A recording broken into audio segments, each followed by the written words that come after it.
رؤف کلاسر صاحب ان کو ایک اہم شخصیت کا فون آتا ہے. انہوں نے کہا پاجن تھوڑی کنی رہ گئی ہے مدت. انہوں نے مشورہ دیا کہ یار آپ نا استعفیٰ وغیرہ دے دیں. بیگم کی وہاں پر مدت ہو رہی ہے کمپلیٹ, اور بیگم کو لانا ہے اسلام آباد. اسلام آباد میں اس پہ نظر پڑ گئی ہے, اس سیٹ پہ. زرداری صاحب دوستوں کو پیچھے تو نہیں چھوڑتے ایسے. زرداری صاحب کے اوپر اور ڈاکٹر عاصم حسین, ہاں, جو کہ ان کے بڑے دستے راست رہے ہیں, ایک دفعہ نیب کے بھی شکنجے میں رہے ہیں, اس کے بعد دل کے دورے کے باعث اسپتال بھی رہے.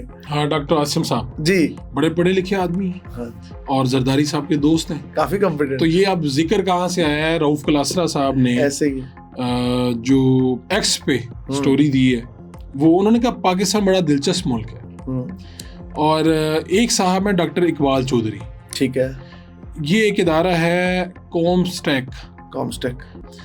یہ سائنس اینڈ ٹیکنالوجی سے متعلق ہے, OIC کی اسٹینڈنگ کمیٹی ہے. اوکے, تو اس ادارے کے سربراہ ڈاکٹر اقبال چودھری صاحب, ٹھیک ہے. ان کو جو میرے پاس اطلاعات آئی ہیں, جو میں نے دیکھا ہے, ریسرچ کی ہے اس سٹوری کے رؤف کلاسر صاحب کی بات کے بعد, تو ان کا جو ٹینیور بنتا ہے وہ 4 سال کا ٹینیور ملا انہیں.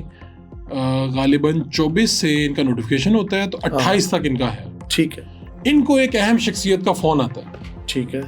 اب یاد رہے کہ یہ جو کامسٹیک جسے ہم کہہ رہے ہیں, اس کا جو چیئرمین ہے وہ صدر پاکستان ہے. اچھا, ٹھیک ہو اس کی سواب دی. اور یہ ڈاکٹر اقبال صاحب جو ہیں, یہ کوآرڈینیٹر جنرل اس طرح سے اس عہدے کا جو جس پہ وہ بیٹھے ہوئے ہیں, بہت پڑھے لکھے آدمی, تمغہ امتیاز, انٹلیکچوئل ہے. پاکستان کا کوئی سول اعزاز نکال کے دکھائیں جو ان کے پاس نہ ہو. پھر یہیں تک محدود نہیں, دنیا کے جو بڑے اعزازات ہیں وہ بھی مل چکے. اچھا, سائنٹسٹ ہیں, کریڈیبل آدمی, بے شمار PhD سپروائز کی ہیں, یعنی 100 ابو. اور جو پیپرز ہیں وہ بھی سینکڑوں میں. اچھا, جو ریسرچ پیپر. ٹھیک ہے, ٹھیک ہے. تو بندے کا پتہ دیتے ہیں نا, کریڈیبلٹی. ٹھیک ہے. فون آیا, انہوں نے کہا پاجن تھوڑی کنی رہ گئی ہے مدت, یعنی آپ کی مدت ملازمت کی 2 سال. تو انہوں نے مشورہ دیا کہ یار آپ نا استعفیٰ وغیرہ دے دیں. تو سمجھ نہیں ہے کہ بھائی یہ کیا, میں جیسے آپ سے کہہ دوں کہ یار استعفیٰ دے دیں, آپ کہیں یار میرا تو بھی کانٹریکٹ. تو پتہ یہ چلا کہ زرداری صاحب کے جو دوست ہیں ڈاکٹر عاصم حسین, خود بھی ایک یونیورسٹی انہوں نے بنائی ہوئی ہے. بیگم اس وقت ایک یونیورسٹی کی VC بھی ہیں. واہ. خود اپنی یونیورسٹی کے بھی وہ چانسلر ہوئے, اور بیگم جو ہے ایک سندھ میں, جو زرداری صاحب وہ کمال ہے. پھر زرداری صاحب دوستوں کو پیچھے تو نہیں چھوڑتے ایسے. اب وہ بیگم کی وہاں پر مدت ہو رہی ہے کمپلیٹ, اور بیگم کو لانا ہے اسلام آباد. ٹھیک ہے. اسلام آباد میں اس پہ نظر پڑ گئی ہے, اس سیٹ پہ نظر پڑ گئی ہے. بندہ اوپر بیٹھا ہوا ہے, تو بندے کو کہا یار تم پیچھے ہٹ جاؤ. تو بندے نے آگے سے انکار کر دیا, ڈٹ گیا. کلاسا صاحب کے مطابق سیدھا ہو گیا, ڈٹ گیا, سیدھا ہو گیا. تو اب اس کا نتیجہ یہ نکلا ہے کہ صدر صاحب یعنی چیئرمین صاحب نے, صدر پاکستان, ایک کچھ کمپلین ہیں جی, کہاں سے آئی ہیں, کیسی ہیں, بالکل ایک طریقہ پولیس کی FIR نہیں ہوتی, فلاں جی مشکوک سمجھ کے ہم پاس سے گزر رہے تھے, میں سب کو کمپلینز آئیں اور ایک انکوائری کمیٹی تشکیل دیتی. ٹھیک ہے. اچھا, بات یہاں پہ بھی ختم نہیں ہو رہی. پھر اس کمیٹی کا کنوینر کون ہوگا؟ اب کمیٹی صدر پاکستان نے تشکیل دی ہے, ڈاکٹر عاصم حسین. کیسا ہے یہ کلاسا صاحب جو کہہ رہے ہیں پاکستان ایک دلچسپ ملک ہے, دلچسپ ملک ہے, جوک آف دا ایئر ہے. اچھا, اور ان کو کنوینر بنا دیا, اور ساتھ میں جو سیکٹری ہیں سائنس اینڈ ٹیکنالوجی کے, وہ جس پہ کلاسا صاحب نے کہا, اب یہ ان کی خبر ہے اور ان کی وہ چیز ہے, تو انہوں نے کہا کہ جی وہ بھی بلوچ ہیں جو سیکٹری صاحب, اور جو چیئرمین ہیں وہ بھی بلوچ ہے, اور ان کی یاری جو ہے وہ سب پہ بھاری بھی ہے. دل کسی چیز پہ آ جائے تو وہ پھر لے کے چھوڑتے ہیں. تو اب اس سیٹ پہ دوست کا دل آ گیا. تو اب وہ انکوائری کمیٹی بنی ہے, اس کا دائرہ کار بنتا ہے نہیں بنتا, وہ اس بندے نے کبھی کچھ کیا ہے نہیں کیا, اٹ ڈزنٹ میٹر, بس ساڑھا دل آ گیا. تو یہ ایک سٹائل ہوتا ہے نا کہ بعض دفعہ یہ ہوتا تھا نئی پوسٹیں بنا لیتے تھے, لیکن اب انہوں نے کہا نہیں, جو پڑی ہے اگر دل آ گیا اس پہ تو یہی چاہیے. ٹھیک ہے, تو پتہ نہیں دوستی میں ہو جاتا ہے اس طرح. ہمارے پاس بھی اگر کوئی اختیار ہو, ایسے دوست کہے کہ بھائی وہی چاہیے, ایسے دوست بھی ہوں. اب وہ طریقہ کار کیا ہوتا ہے.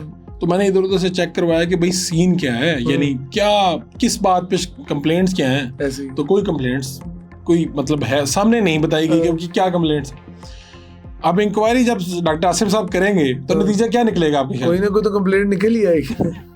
نہیں کمپلینٹ بھی نکلے گی اور اس میں وہ بتائیں گے کہ بھائی جان اس بندے کا تو اس سیٹ پہ رہنا بہت ملک کے لیے. اوپر سے جو نیچے والے بلوچ صاحب ہیں ان کی بھی کیا وہ ہے, فون ایوان صدر سے آ جائے تو کسی کی کیا رہ جاتی ہے. آپ کو مجھے فون نہیں نا آتے اس لیے ہم اتنی باتیں نہیں آ تو چکی.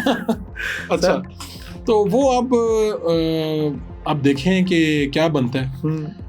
البتہ ان کی بیگم جو ہیں وہ بھی پڑھی لکھی ہیں, پیشے کے لحاظ سے البتہ وہ انجینئر ہیں, اور وہ سائنس اینڈ ٹیکنالوجی کو ہیڈ کریں گی. اور اگر آپ نے یار ایک بندے کو اگر آپ کا آئی ہے تو کم از کم کسی کیلیبر کے بندے کو اس پہ بٹھائیں. ٹھیک ہے, اگر ایک کیا وہ بندہ قد ہے, مطلب یار مطلب پاکستان کا بیڑا غرق. میں پھر کہتا ہوتا ہوں ایسے نہیں ہوا, ہم نے بڑی محنت کی ہے اور اسٹل کر رہے ہیں.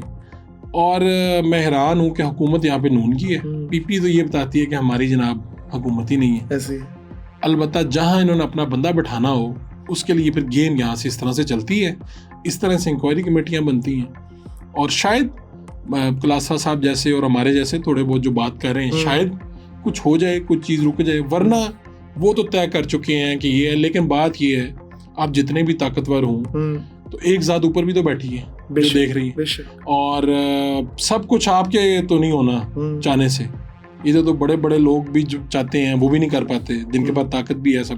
تو آپ بھی طاقت ہے آپ کے پاس, آپ وہ جو ڈاکٹر اقبال جیسے سائنٹسٹ ہیں اور جو اچھی شہرت کے, یعنی ہم کہہ نہیں رہے, آپ چیک کر لیں کہیں سے, یہ بڑی چھوٹی سی جہاں سے مرضی چیک کر لیں.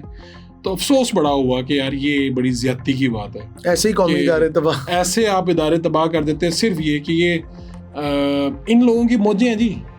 موجیں یہ ہیں کہ ایک جگہ پہ یہ سرو کر رہے ہوتے ہیں اور ان کے جو عزیز و اقارب ہیں, رشتہ دار ہیں, وہ دوسری جگہ ڈھونڈ رہے ہوتے ہیں کہ ہون پوائنٹ ریٹائرمنٹ تو بعد اگے کتنے انہوں نے ایڈجسٹ کرنا ہے. گھر تو نہیں بیٹھ سکتے, گھر نہیں یہ بیٹھتے, ریٹائر نہیں ہوتے یہ لوگ. ان کا کام نہ ریٹائر ہوتے نہ ٹائر ہوتے. ایک سرکاری آفیسر کی آپ کو قصہ سناتا ہوں. ان کی فیئرویل پارٹی ہو رہی تھی تو انہوں نے کہا کہ میں بڑا اپنے بچوں کو مس کرتا ہوں, میں نے اتنے سال سروس کو دے دی ہے, یہ ہے وہ. بڑے لیول کے جناب آفیسر تھے. تو لوگ بڑے ہوئے کہ انہوں نے اپنے کہا جی میں تو بچوں کو اب پیار کروں گا, یہ ہے وہ ہے.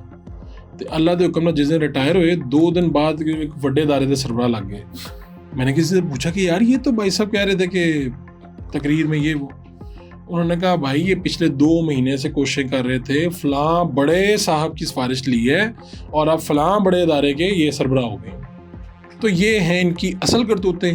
اور ادھر بیٹھ کے ادھر کہہ رہے ہیں ہم تو بچوں کو اپنے ٹائم دے سکتے. کر کیسے لیتے ہیں مجھے سمجھ نہیں آتی. ایک چیز بتائیں کہ یہ پاکستان میں اگر ہیرارکی سسٹم نہیں بنے گا اور مطلب اوپر ریٹائرڈ لوگ لگتے رہیں گے تو آپ کی اور میری باری نہیں آنی نا. میں تو ویسے خواہش مند بھی نہیں ہوں لیکن آپ کی عمر ابھی ہے تو آپ کی باری نہیں آنی. یہ اسی لیے تو مسئلہ یہ ہے کہ نہ یہاں پہ جابز ہیں, اور جو جابز ہیں سرکاری اداروں کا آپ حال دیکھ لیں, وہاں پہ جا کے کہ جو پرائیویٹ سیکٹر کا آدمی ہے جو اچھا کماتا ہے, جو اچھا محنتی آدمی, وہ لگنا ہی نہیں چاہتا وہاں, اور حال انہوں نے برے کر دیے ہوئے.